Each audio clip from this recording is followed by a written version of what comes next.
Morning, Kat. I'm ready for worship. Me too. Who is our chalice lighter this week? It's Tegan. Yay, Tegan. You can light your chalices at home along with Tegan.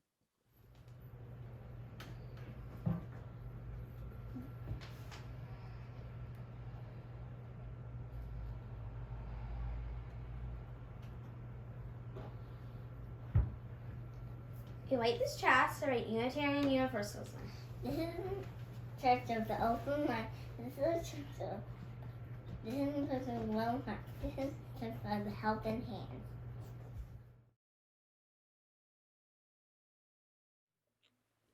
It's a new month, May, so we have a new hymn, right? Yes. And our new hymn goes along with our new theme, which is ta-da, story. Oh, goody. Story is such a good theme. I love stories. Are we singing a story hymn? Yes. Ta-da! Our hymn is Peace Like a River. Each verse of the song is like a mini story with hand motions that you get to act out. Yeah. I've got peace like a river in my soul. See, it's perfect for the theme of story. Each week is going to be a different tiny story. This is going to be fun and easy to learn. Who's going to be singing for us this week? Ellis and Calvin will be our first singer storytellers. Yay, I love those two.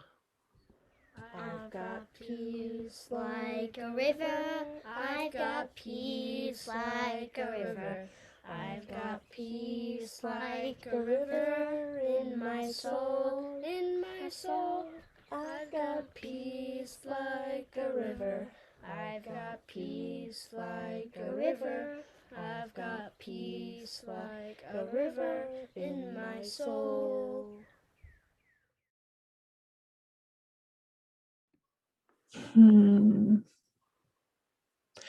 I love stories.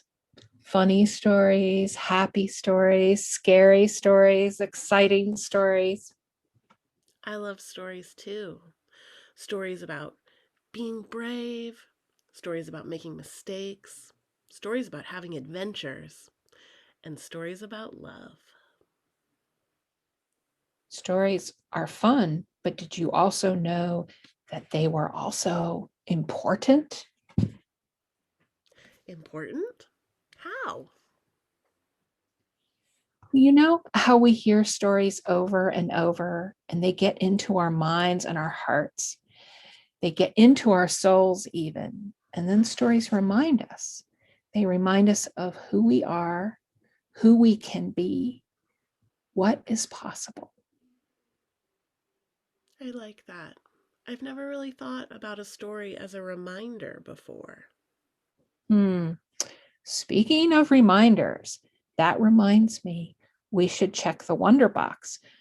I'll bet we are going to hear a good story today. I wonder what it's going to be about. Let's take a look. What is this? Interesting. They're crayons, but they say something special. It says Bellen's More Than a Peach Project. Hmm. I wonder what that could mean. Do you want to take a look? Yeah. All right, here you go.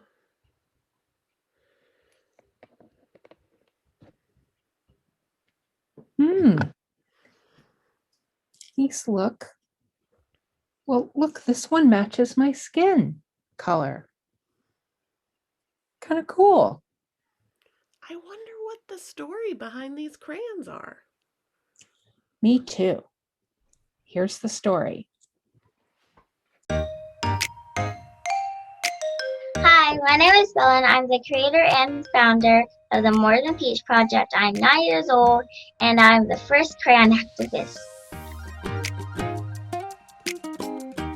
color for everyone. Hi there, my name is Tasha. I'm Bellen's mom. Bellen called herself a crayon activist. An activist is someone who takes action to bring about change. That's what Bellen's doing, using crayons. It all started a couple of years ago when Bellen was in school. So I was in third grade. My friend, let's just call him Bob, he asked if anyone had a skin color crayon. So I kind of knew what he was referring to because he kind of named it peach crayon, the skin color crayon. So I kind of just handed it over. And so later that day, I went to my mom and I asked her, you know what my classmates are referring to when they're asking for the skin color crayon? And she was like, no, what is it? I was like, well, it's a peach crayon.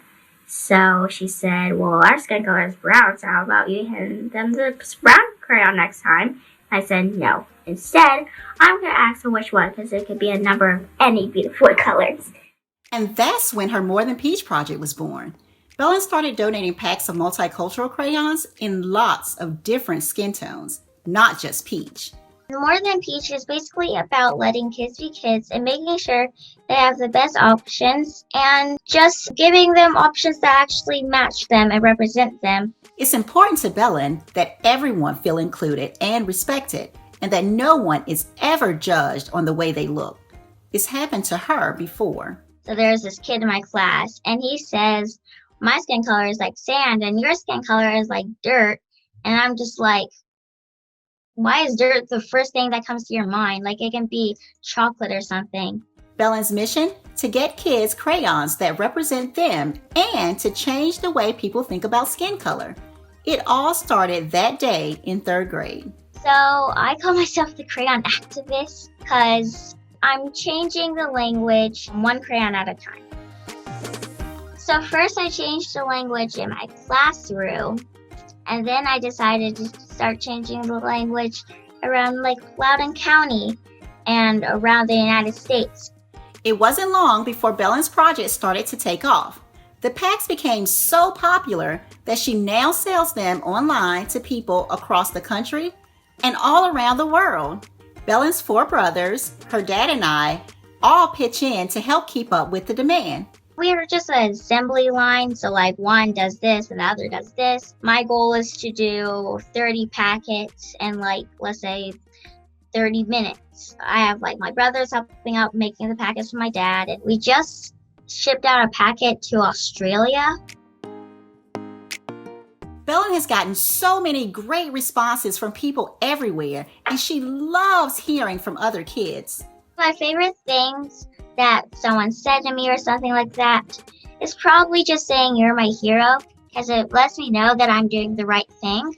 Bellen's activism is not only changing the way people see each other, it's also making history. Bellen's crayon packs have been added to the collection at the Virginia Museum of History and Culture. I'm really happy that my project is in the museum, because that would mean my project would be part of history. And I've never thought I would actually be kind of part of history. Bellen's work is far from over. I'm going to keep on donating my packets, donating my crayons. I think it's important for kids to have crayons in their own skin colors. Everyone should love who they are, and you shouldn't feel left out. I'm going to keep changing the world, one crayon at a time.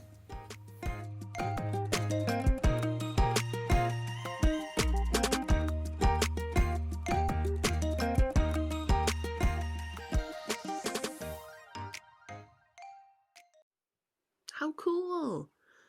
That's a true story about a crayon activist, and Bellen is a real person. That's a good reminder story, actually. Definitely. It reminds me that I can make a difference. And it reminds me that not everyone has the same color of skin, and that we should use words that include everyone. Words are powerful. Yes, it reminds me that kids are powerful too when they use their voice. And it reminds me that we need to add these cool crayons to our art supplies at church. Yep. If stories are reminders, then we should surround ourselves with great stories to remind us of important things. who we are and who we can be. Can you be someone who extinguishes the chalice? Yes. Can you be someone who says the words? Yes.